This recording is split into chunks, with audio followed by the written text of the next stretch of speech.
start off a reflection on last week's draw at Sutton. I thought it was a game we could have played better, certainly in the first half. We went 1-0 down, which made it a more difficult game for us, but I thought we responded well in the second half, deservedly got back into it and could have won it. But so the importance of the point will be seen in the future and what we go on to achieve, and that's how we take it. It's 2 games unbeaten and go forward. Absolutely. We've seen at the start of the season the team making really strong starts in the first half. We're now seeing good performances in the second half. It's just about tying it together, isn't it? 100%. The biggest thing about what we're trying to find is a level of consistency in our mindset, in our mentality, our approach, and then ultimately in our performances. Because consistency starts in your brain, in how you do things, daily habits, approaching every training session, every game in the same way. And we're trying to educate the whole squad and ourselves and the club about how that's achieved. Because if you want to be successful at the end of a full campaign, it's about getting that consistency. You can't swing from one extreme to another, and we've seen really high performances in big spells. Excuse me, but then some lows, and that's what we have to try and correct and get that balance. And even if we don't get as high as scoring 5 away from home, 3 away from home, but we don't go as low as maybe the last home game here against Stockport, and find that balance in between performances, then we'll become a more consistent team. But we understood you don't go from one season of consistently bad results to then consistently win. There's a period in between where you have to show the capabilities of winning, and then learn what it took to do that, and we're in that process. What are fitness levels like in the squad? Any fresh concerns, any injuries? There is a couple of issues at the moment, a couple of concerns there. We had in the last 2 games we had, I think, maybe 5/6 players that haven't played any games really. They've been at other clubs or here and been injured, but they've all come into the team at the same time against Oxford, and then played again 3/4 days later. And so we're still assessing a couple of those guys that have found that tough going, but we want to get them up to speed. We want them to compete for the team, and the only way you can do that is by playing games ultimately. And they've missed out on pre-season games, so we have to catch them up during the season. That's how it is, and hopefully we can get to a point where maybe in a month's time or something that we've got a full squad of around 20 players that have all played full games and are all feeling in their best shape. But we're obviously not there yet for those reasons. But we know if we can get there, we've got a lot of good players, and it's about getting them all up to speed. And just quickly, whilst we're on fitness, I know fans will be asking, so it's nice to see Dean Lewington starting a game on Saturday, and he's on that journey as well to get back to being in his best shape. Yeah, that's it. He's he obviously missed a big chunk of last season with a significant injury. Came into pre-season, worked as hard as everybody else, but then broke down maybe week 4 maybe. So obviously no one really played a full game in pre-season. He came into the Chelsea game here, played 60 minutes, which was planned, and then his first night he was against Oxford last Tuesday, and then again on Saturday. So like I said, that's a big jump in effort and energy that he's had to use, but you can see the quality he has. Thought when we changed the team against Oxford, I thought so many players from that performance deserved to play again on Saturday, which is why we made the changes and stuck with that. And but we did consider it's the second game in 4 days for a lot of them, but there's no easy way around it. There's no shortcuts to getting fit. You have to be out there. So but that's why I left him on. I thought his performance warranted being on, and then he's in contention for Saturday again.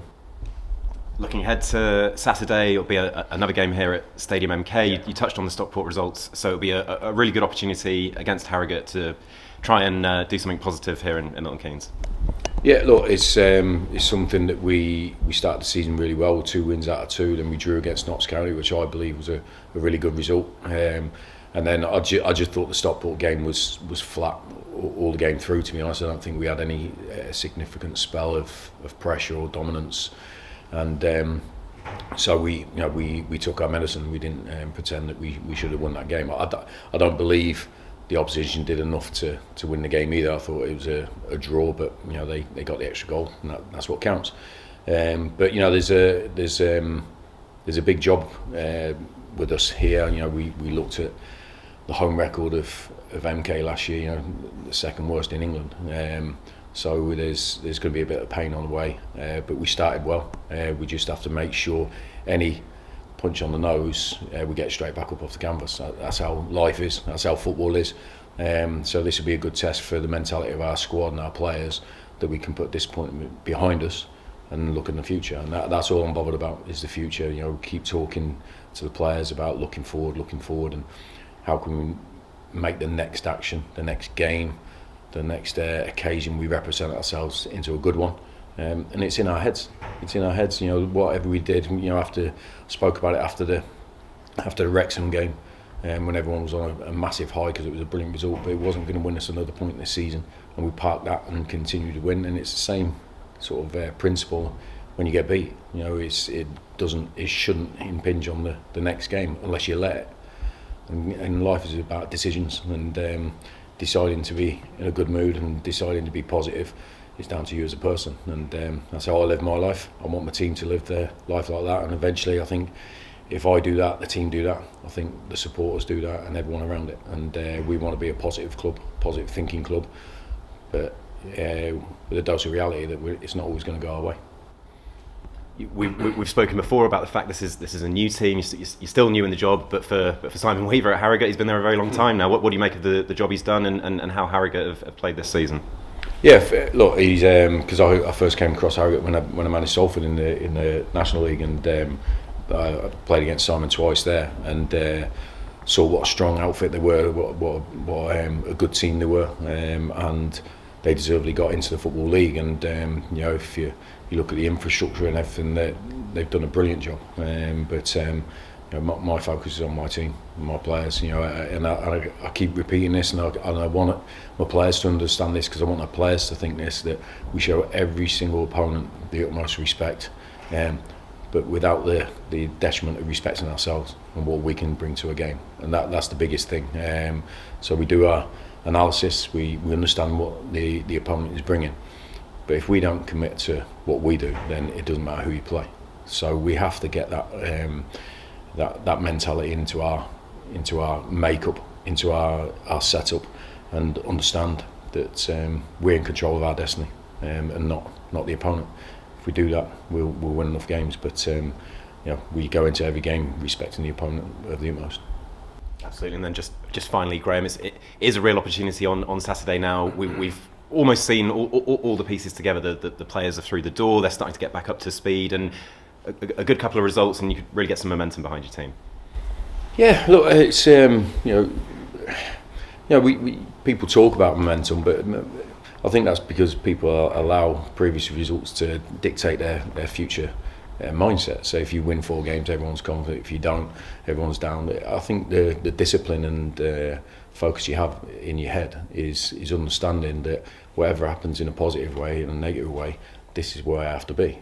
And that's what we're trying to get. So listen, we know winning games brings happy faces, smiling faces, and that's what we want to produce. We want the supporters to come looking forward to games, going home talking about the game in a positive manner. I want my players to feel like on top of the world and everything like that. But it just has to be balanced with no one's going to give us something on a silver platter. Why? Everyone's in this game to win, or should be in this game to win. So we have to make sure that our will to win is stronger than the opposition's. But I do believe a strong home form is important, because obviously you get your bigger crowds, and the majority of your supporters come to home games. And so the more we can encourage them and give them something to shout about, then the better it is for everyone. It's a better environment, it's a happier place to be, and we've had that. So I don't want a couple of results that haven't gone our way to puncture that good feeling, because we've had that good feeling 2 weeks ago when we were top of the league and everyone was buzzing. It's only 2 weeks later, so let's get back to smiling, let's get back to being positive, but let's give the support something to get behind as well, and that's our responsibility, that's my responsibility, to put out a team that helps the player, helps the supporters do that, and then when the players go out there, it's their responsibility to take that work forward.